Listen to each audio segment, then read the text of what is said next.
Welcome to spread smiles media. இந்த வாரம் நம்ம ஐபிஎல்லோட ரிவ்யூ செகண்ட் வீக் ரிவ்யூவில் மேட்ச் 5 பற்றி பேச போகிறோம். Gujarat Titans versus Mumbai Indians. And the match was a very very good match. அப்புறம் எனக்கு குஜராத் டைட்டன்ஸ் வெர்சஸ் மும்பை மேட்ச்னு பேசும்போதே ஹர்திக் பாண்டியாவோட பூவிங் தான் ஞாபகம் வருது. எனக்கு தெரிஞ்சு இந்தியன் பிளேயர்ஸை இந்தியாவிலேருந்து பூ பண்ணுறது ரொம்ப கம்மி. ஸ்டீவ் ஸ்மித்தை பூ பண்ணியிருக்காங்களா, விராட் கோலி ஒன்ஸ் வந்து சொல்லியிருக்காரு கிளாப் பண்ணுங்க அவனே அப்படி பண்ணுறீங்க அப்படின்ட்டு. ஆனால் அதுக்கப்புறம் ஒரு இந்தியன் பிளேயரை இந்தியாவில் பூ பண்ணுறது வந்து எனக்கு தெரிஞ்ச என்னோட ஞாபகத்தில் இதுதான் ஃபர்ஸ்ட் டைம். எனக்கு ரெண்டு விஷயம் அந்த மேட்ச்ல கான்ட்ரவர்சியாக ஃபீல் ஆச்சு. ஒன்று first of all is an Indian player. Okay, ஒரு ஃப்ரான்ச்சைஸ் கிரிக்கெட் ஆடுறப்ப இப்போ உங்க தெரு பையன் உங்க டீம் விட்டு போட்டு இன்னொரு தெருக்கு போய் விளையாண்டா கடியாக தான் இருக்கும். ஓகே, அவனை பூ பண்றதெல்லாம் ஓகே தான். பட் இது ஒரு இன்டர்நேஷனல் லெவல்ல நடக்கிற ஒரு டொமஸ்டிக் சீசன், டொமஸ்டிக் ஃப்ரான்ச்சைஸ்.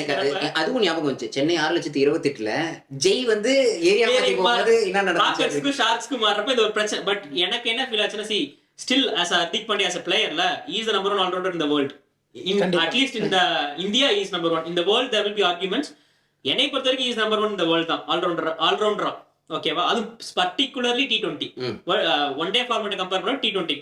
எனக்கு ஏன் அகமதாபாத் கிரௌட் பூ பண்ணாங்கன்னு தோணுச்சுன்னா, ஃபர்ஸ்ட் ஆஃப் ஆல் அவர் வந்து அந்த குஜராத் டைட்டன்ஸ் எடுத்து he was a winner and a runner. ஓகேவா?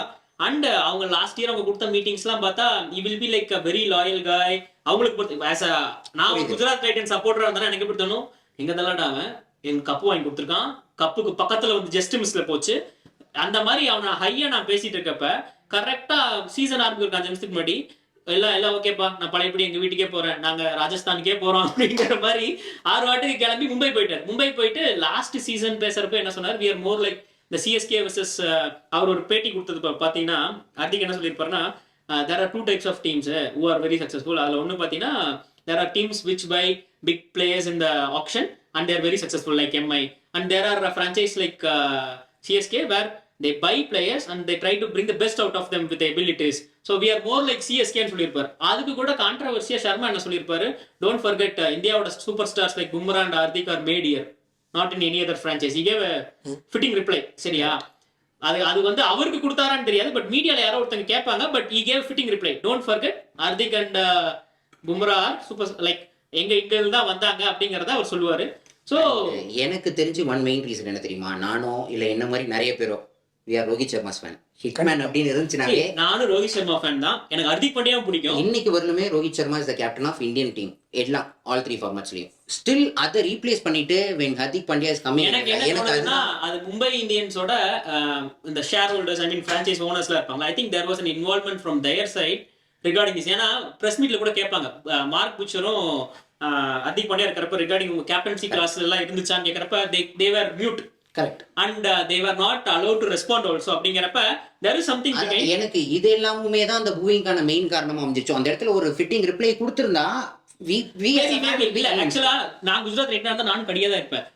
என்னன்னு சொல்லிட்டு போ, நீ சொல்லாமலாம் போவியா? உனக்கு 2 வருஷம் உனக்காக நான் வந்து நைட் 2 மணி 1:30 மணி வரைக்கும் மழையில் நின்று மேட்ச்ல கொடியாட்டி டைட்டன்ஸ் நீ அடுத்த நாள் வந்து நான் டைட்டன்ஸ் கிடையாது இந்தியன்ஸ் சொல்லுவாங்கிற அவங்க கோவம் நியாயமானதான். மேபி நான் டைட்டன்ஸ் ஃபேனா இருந்தா நானும் இதை பண்ணிருப்பேனான்னு, எனக்கு பூவிங் பண்ணிருப்பேனான்னு தெரியல. பட் அட்லீஸ்ட் எனக்கு ஒரு கடுப்பு இருந்திருக்கும். எதுக்கு விட்டுட்டு போனேன்? இது மாறுறதுக்கு ஒரே ஒரு வழிதான் இருக்கு. இந்த மும்பைல he has to take Mumbai to a winning side. Correct. Uncomfortable winning side எடுத்துட்டு போயிட்டாருன்னா he is under safer side. இல்ல அவன் அதுக்கு ஃபர்ஸ்ட் என்ன பண்ணணும்னு சொல்றேன். Hardik has to perform. Actually he is trying that. He has come in for ஒரு இன்ஜுரிக்கு அப்புறம் ஒரு பிரேக்குக்கு அப்புறம் வந்து ஈவன் அவர் அந்த மேட்சே he brought it to a close end தான். But still he couldn't finish it. ஏன்னா என்னை கேட்டா still his performance is very high தான். He played. எல்லா பாலும் 6 போகாது தான். But when it comes to ஹர்திக்ல we believe. ஏன்னா நீ ICC டோர்னமெண்ட்ஸ் எடுத்துக்கோ, இந்தியா கடைசியா விளையாண்டது ICC T20 world cup semifinal, நம்ம தோத்து போயிட்டோம். சரியா? அந்த மேட்ச் ஆன ஒரே ஹர்திக் தான். I mean he was fighting from one end. Champions trophy finals 2017 Pakistan கூட நம்ம தோத்தது. அந்த மேட்ச் ஜடேஜா மட்டும் ஹர்திக் பாண்டியா ரன் அவுட் பண்ணலினா the result would be different. Hardik பத்தி நம்ம பேசுனதுனால எனக்கு கடைசியா ஹர்திகை பத்தி முடிக்கும் போது ஹர்திக் மிஸ்ட் சம் ட்ரிக்கோ அப்படின்ற மாதிரி. ஏன்னா most part of the match வந்து it was in Mumbai hand என்ன பொறுத்தவரைக்கும். ஹர்திக் வந்து ட்ரிக் மிஸ் பண்ணாருன்னு எனக்கு சொல்ல தெரியல. எனக்கு என்ன தோணுச்சுன்னா, ஹர்திக் வந்து எப்படி குஜராத்தை க்ரூம் பண்ணார்னா சிஎஸ்கே மெத்தட் படி. அது அவரே தான் சொன்னார், he wants to give the best environment to the players so they can show their best. அந்த என்விரான்மெண்ட்டை அவங்களுக்கு அமைச்சு கொடுத்துட்டா பிளேயர்ஸ் வந்து தே கேன் ஷோ தேர் பெஸ்ட்டுங்கிற இதை தான் அவர் ட்ரை பண்ணார். ஓகேவா, அவர் என்ன பண்ணார், ஃப்ரீ ஹேண்ட் கொடுத்தார் அவங்களோட பிளேயர்ஸ்க்கு எல்லாத்துக்குமே. ஓகே, அதுக்கே கேம் அட் 7 or 8 தானே, நீ போய் அடி, நீ போய் அடி. அதுதான். பட் அந்த மூவே வந்து தப்புதான் நான் இல்லைன்னு. அதனால தான் they lost the match, they are on the losing side தானே. பட் இதுவே அந்த இமேஷ் யாதவோட பால்ல அந்த 6 போகாம, அந்த கேட்ச் பிடிக்காம 6 போயிருந்தா நம்ம இதை பேசிக்க மாட்டோம். ஹர்திக் பாண்டியா வந்து வேற லெவல்னு சொல்லிப்போம். So it's a matter of inches here and there தான். I think so. Hardik Pandya பத்தி பேசுறதுக்கு காரணம் அவரு வச்சு செஞ்சிடணும் ஏதாவது ஒரு டீம், அப்ப மட்டும்தான் அவருக்கு அந்த பேர் திருப்பி கிடைக்கும். Yes, the capability. There is a chance. Chennai versus Mumbai வந்து மும்பைல தான் நடக்குது. There is a chance they may take the redemption against us. But எங்க எடுத்தாலுமே end of the day பாத்தீங்கன்னா as a player Hardik Pandya is very high. And இப்போ ஒரு கேப்புக்கு அப்புறம் வந்து you can see how he is hitting. அவர் ரீசெண்ட் டைம்ஸ்ல பெருசா மேட்ச் எல்லாம் விளையாடல. வேர்ல்டு கப் இன்ஜுரிக்கு அப்புறம் எத்தனை மேட்ச் விளையாண்டாரு? Not an international match. Correct. Domestic எத்தனை ஆனான்னு தெரியல. Maybe less then single digits தான் விளையாண்டுருப்பார். விளையாண்டாரான்னு கூட தெரியல. I think he played only 1 or 2 matches. அப்படி இருந்தே straight away he is taking bowlers for ride. அது வந்து நீ ஒரு உங்ககிட்ட அந்த கேப்பபிலிட்டி இல்லைன்னா you cannot do that. So you cannot write off Hardik at any day. ஓகேவா, நீ வேணா பாரு ப்ரெஷர் மேட்சஸ் எப்பவுமே பாத்தீங்கன்னா 10ல 8 மேட்ச் ஹர்திக் ஆடிடுவாரு. ஏதோ 1-2 மிஸ் ஆகும். ஸோ இப்போ மேபி கம்மிங் இன்டு டோர்னமெண்ட்ஸ் அப்படின்னாவே he is getting injured miss ஆயிடுறாரு. ஆமா, இந்தியா டீமுக்குன்னு எனக்கு தெரிஞ்சு பெரிய டோர்னமெண்ட்டை பாகிஸ்தானுக்கு எதிர்ப்புற he used to hit 3 sixes. அதான் அந்த சாம்பியன்ஸ் ட்ராஃபி ஃபைனல்ஸ். அதே ஜட்டு மட்டும் அவர் ரன் அவுட் பண்ணலினா எப்படி வந்து ரைனா மெக்லப் ரன் அவுட் பண்ணி சிஎஸ்கேக்கு அந்த 2014-15 கப் முடிச்சாரோ அந்த மாதிரி இந்தியாவோட சாம்பியன்ஸ் ட்ராஃபி ஃபைனல் எனக்கு தெரிஞ்சு அதுக்கப்புறம் பெரிய டோர்னமெண்ட் எதுவுமே ஹர்திக் பாண்டியா விளையாட மாதிரி இல்ல. T20 வேர்ல்ட் கப் செமிஃபைனல் இங்கிலாந்துக்கு இருக்கா, ஒருத்த மட்டும் தான் விளையாட்டு இருந்தா தான் பிரச்சனை. யூ காட் ஹிட் விக்கெட் இந்த லாஸ்ட் ஓவர். அந்த லாஸ்ட் ஓவர் ஹிட் விக்கெட் ஆகலைனா there were 4 or 5 balls left, another 20 runs போயிருக்கும். போயிருந்தாலுமே அட்வான்டேஜ் கிடையாது. ஏன்னா நம்ம இங்கிலாந்து விக்கெட்டே எடுக்கல. தேவர் ஆன் ஸ்கை ஹை. அவங்க வந்து அடுத்த அவங்க ஃபைனல்ஸ்க்கு ஃபிளைட்ல ரெடி ஆயிட்டாங்க. ஏன்னா bowling was too below par on that day. Hardik Pandya நல்லா விளையாண்டு இருந்தான். ஈவன் இங்கிலாந்துக்கு எதுக்காக நம்ம T20 வேர்ல்ட் கப் அங்க போனப்ப என்ன ஆச்சுன்னா Hardik was the only guy. I think Virat played some innings and KL 51 matches, but he was the one guy who was taking the run rate high. He got hit wicket. So Hardik Pandya முக்கியமான மேட்சஸ்ல பாரு 10 out of 8 he would be there. Even Mumbai இந்தியன்ஸ்க்குலாம் வந்து அவர் வந்து ஒரு time சென்னைக்கு எதுக்காக match ஆடுறப்ப I think he was trying, அவரே match முடிச்சு கூட சொல்லுவார், trying to impress Dhoni also. அந்த 9 பால்ல வந்து 40 ரன் 30 ரன் அடிப்பார் தெரியுமா. So Hardik Pandya as a player is too good. கேப்டனா எப்படி இந்த டீமை புல் பண்ணிட்டு வராரு.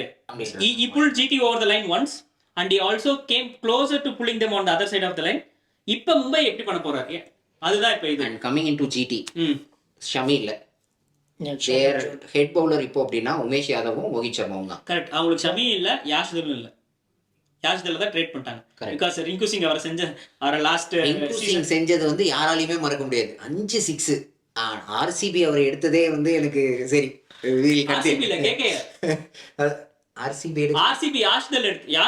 யாஷ்தல் அவங்க எடுத்ததுக்கு காரணம் பாத்தீங்கன்னா டொமஸ்டிக் சீசன் he performed.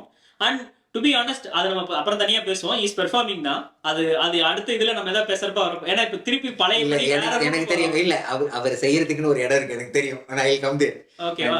மெயினா பவுலரோட பெர்ஃபார்மன்சஸ் தான். ஏன்னா they are missing Sami. அது வந்து அன்டவுட்டட். ஏன்னா ஓப்பனிங் ஓவர்ஸ்ல he was picking wickets like hell குஜராத்துக்கு. எனக்கு இன்னொரு டவுட் தான், why Noor Ahmed is not there? He was a game changer for them even in the GT semi-final, in the GT finals. இல்ல last time first tournament oda beginning like he didn't play.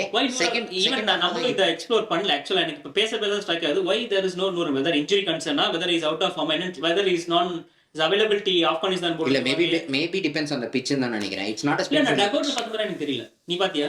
இருந்தாரு Noor Ahmed. எனக்கு தெரிஞ்சு Noor Ahmed நான் டகவுட்ல நான் பார்க்கல. maybe if he is there I am happy because he is also one of a tough contender. And one more, அந்த match நான் க்ளோஸா பார்த்ததுனால சொல்றேன், எனக்கு அந்த மேட்ச் வந்து ஒரு T16 மேட்ச் மாதிரி தான் இருந்துச்சு, T20 மேட்ச் மாதிரி இல்ல.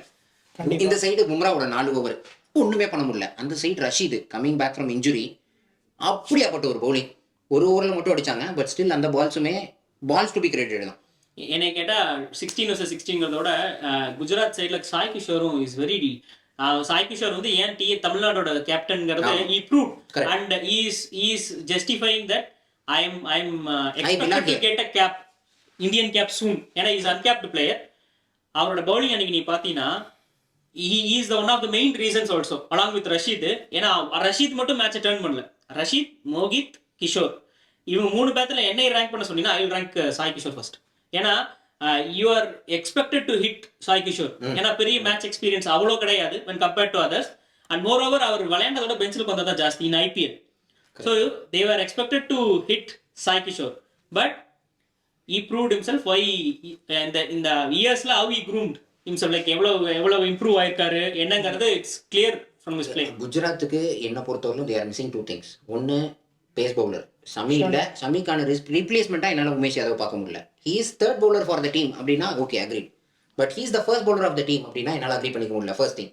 And one more they are missing a power hitter அப்படின்ற மாதிரி தோணுது. ஹர்திக் இல்ல, ஃபினிஷர்ல ஹர்திக் இல்ல, Miller is not going with fire power. Miller வந்து ரொம்ப நாளா பஞ்சாப் விளையாண்டதெல்லாம் நான் பார்த்திருக்கேன்.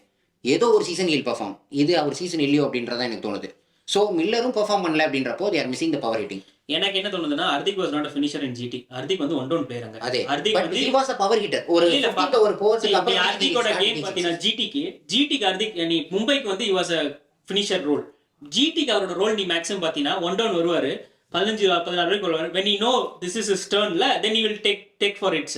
பட் அந்த ஒன் டவுன்ல வந்துட்டு அந்த விக்கெட்ஸ் டம்பிள்ஸ் ஆகிறத அவர் நிறுத்திடுவார். கடன் விக்கெட் போகிறது பார்த்தீங்கன்னா இன்புட்ஸ் ஹர்திக் எக்ஸ்பீரியன்ஸ் ஜாஸ்தி, match experience is too high for Hardik. ஏன்னா இன்ட்ரடியூஸ் ஆனதே ஐபிஎல்ங்கிறப்ப இந்த ஹை ப்ரெஷர் சுச்சுவேஷன்ஸ்ல எப்படி நர்வை காமா வச்சுக்கணும், எப்படி வந்து கூல் ஹெட்டா இருக்கணுங்கிறதுல பார்த்தீங்கன்னா ஹேஸ் குட் எக்ஸ்பீரியன்ஸ். நம்ம என்னதான் வி ஸ்பீக் ராங் கோட்டும் இல்லைன்னா ரைட்டிங் ஆஃப்னாலும் Hardik as a cool head தான், சரியா? ஸோ பிளேயர்ஸ்க்கு நீ எப்பவுமே உங்க பார்ட்னர் யார் கூட நீ விளையாடுறியோ it makes a big difference. Sachin கூட விளையாடுறதுனால தான் ஷேவாக்கே அவ்வளோ பெரிய பிளேயர்னு ஷேவாக்கே சொல்லியிருக்காரு, கரெக்டா? Because Sachin will crack what the bowlers gonna bowl. அதனால when experience players are playing with யூல நீ அவங்களோட பார்ட்னர் பண்ணி ஆடுறப்ப அந்த டிஃபரன்ஸ் உனக்கு இருக்கும். நீ குஜராத்துக்கு 2 சீசன் எடுத்துப்பார், பெரிய விக்கெட்ஸ் எல்லாம் கடை ரொம்ப ரேரா தான் போகும். இந்த டைம் அவங்களுக்கு கொண்டு வந்து யார் உங்களுக்கு கொண்டு வந்து நீயே சொல்லு. சாய் சுதர்ஷன் தான். Sai Sudharsan is a good player, சரியா? பட் அவருக்கு எக்ஸ்பீரியன்ஸ் இஸ் வெரி லெஸ். நீ பாத்தீங்கன்னா முதல் மேட்சே score 45, it's very good score 45 தான், but balls per almost strike ரேட்டே பாத்தீங்கன்னா ரொம்ப அவ்வளவு பெரிய டிஃபரன்ஸ். எனக்கு என்னமோ இவங்க ஒரு ஒன் டே டீமுக்கான டீம் பிக் பண்ணிருக்காங்களோ இந்த தடவை அப்படின்றதான் தோணுது. எனக்கு இன்னொன்னு தோணுச்சு, they are like third or fourth version of ஆர்சிபின்னு தோணுச்சு. They are not two weak in bowling, but they are weak. They are not too strong in batting, but they are weak. அந்த எனக்கு எப்படி தோணுச்சுன்னா நீங்க செமிஃபைனல்ஸ் வந்துட்டீங்கன்னா you will prove some point. யாராவது ஒருத்தங்க 2 பேர் உங்க டீம்ல எந்திரிச்சு நின்று on the day performance, match winning performances, regular கன்சிஸ்டன்ட்டா யாரோ ஒருத்தர் பண்ணாங்கன்னா they will definitely hit the playoffs. இல்லைன்னா it will be like a learning curve. அவங்க வந்து அடுத்தது mega ஆக்ஷன்ல, so they have to see who they want to retain who. And moreover Tewatia வந்து அவங்க 2 ஆக்ஷனுக்கு முன்னாடி எடுக்கிறப்ப when they formed the team, power hitter. ஏன்னா வந்து ராஜஸ்தான் ராயல்ஸ்க்கு அவர் ஷார்ஜால ஒரு செய்கை செஞ்சிருப்பார், 30 ரன்ஸோ என்னமோ அடிச்சிருப்பார், சரியா? அதனாலதான் he was சென்னைக்கு எதிர்ப்புன்னு நினைக்கிறேன் ஃபேவரேட். ஏன்னா அப்பதான் சாவ்லா நம்ம கூட இருந்தாரு, கரண் சர்மா நம்ம கூட இருந்தாரு. they were the peak bowlers Chennai. இருக்கலாம், எனக்கு ஞாபகம் இல்ல, பட் 30 ரன் ஸ்கோர் பண்ணார். Even he got Indian cap by the way. அந்த டைம்ல இந்தியன் கேப் வாங்கி he played some series also, but he didn't shine. அதே மாதிரி லாஸ்ட் 2 சீசன்ஸும் குஜராத்துக்கு பாத்தீங்கன்னா அவருக்கு எப்படின்னா கம்மி number of strike rate matters rather than runs for. So அதனால அவருக்கு இன்டர்நேஷனல் சான்சஸும் கிடைக்கல. லாஸ்ட் சீசன் என்னை பொறுத்தவரைக்கும் திவாத்தியா ஒரு டிப்பு தான், சின்ன டிப்பு. இந்த சீசன் சோஃபார் எதுவும் தெரியல. இந்த சீசன் முடியும் போது தான் நமக்கு தெரியும். ஃபர்ஸ்ட் ஹாஃப்லயே தெரிஞ்சிருக்கும். இந்த வீடியோ முடியறதுக்கு ஒரு point note. Gill as a captain, Gill as a player, Gill as a batsman வந்து he seriously has to prove to go to US. Correct.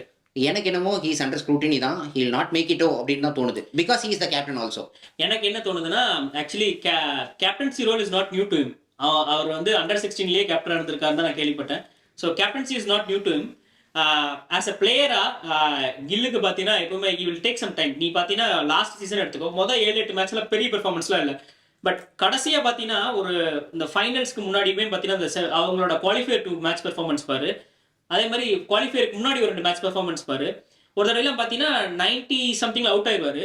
Plus he was the man of the match. அவர் கேட்பாங்க இப்படி out ஆயிட்டீங்கன்னு. இல்லை இப்போ வரைன்னா கண்டிப்பாக எனக்கு தெரியும், இட்ஸ் அரௌண்ட் த கார்னர், நான் ஆரம்பத்தில் அடிக்கல, I know I will good fine.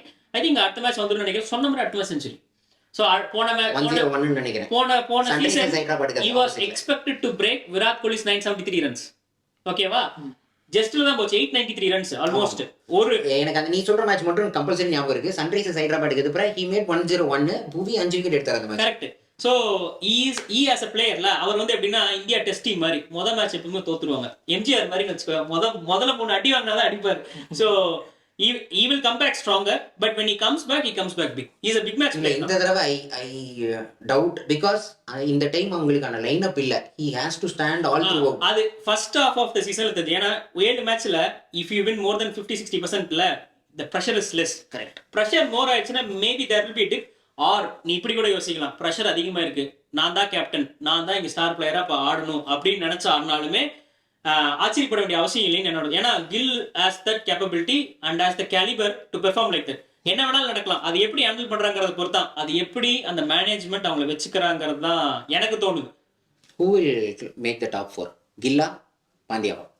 ரெண்டு பேருக்கே சான்ஸ் ஜாஸ்தி இல்ல. எனக்கு என்னமோ ரெண்டு பேருமே ஜாஸ்தி இல்ல அப்படிங்கிற. இந்த தடவை ரெண்டு பேருமே சான்ஸ் ஜாஸ்தி இல்ல. எனக்கு Gujarat Titans making it I feel like ரொம்ப chances are very low. எனக்கு தெரிஞ்சு Pandya it totally depends upon the team outburst coming after the third or fourth match. இது வரையிலும் there is no positive signs. Maybe, but எனக்கு தோன்றதுன்னா too early to predict. But yes, நம்ம வந்து matches base பண்ணி தான் ப்ரெடிக்ட் பண்றோம். என்னோட ப்ரெடிக்ஷன் வந்து I think both the teams will make it and first halfல தெரிஞ்சிடும், ஃபர்ஸ்ட் 7 மேட்ச்ல தெரிஞ்சிடும். Let's see. இப்போ Pandya has also given a very good speech dressing ரூம்ல. மேபி அதனால ஒரு மாற்றம் வரதுக்கு வாய்ப்பு இருக்கான்னு தெரியல. பட் ஆக்சுவலி அவங்க டீம்ல எல்லாரும் பர்ஃபார்ம் பண்றாங்க. ஐ திங்க் தோனி எல்லாம் ஃபைன் டீட்டெயில்ஸ் பார்க்குற மாதிரி பாண்டியா வந்து இந்த ஃபைன் டீட்டெயில்ஸ் எல்லாம் மிஸ் பண்ணிடுறாரோன்னு எனக்கு ஒரு சின்ன டவுட். I agree with அதனால அவங்க வராங்க, but somewhere along the line லாஸ்ட்ல வந்து அந்த சின்ன சின்ன மிஸ்டேக்ஸ் the எல்லாமே. spark is too high with Pandya but with the team அப்படின்றதான். See, நீ மும்பை இந்தியன்ஸ் பொறுத்த வரைக்கும் ஒண்ணா வச்சுக்கணும், அவங்க வந்து டீசல் இன்ஜின் மாதிரி முதல்ல தோத்துட்டு தான் இருப்பாங்க. இல்ல when Sharma was there I'll agree to it. ஏன்னா we had a history of Sharma. நம்ம சர்மா ரொம்ப நாளா பார்த்திருக்கோம்.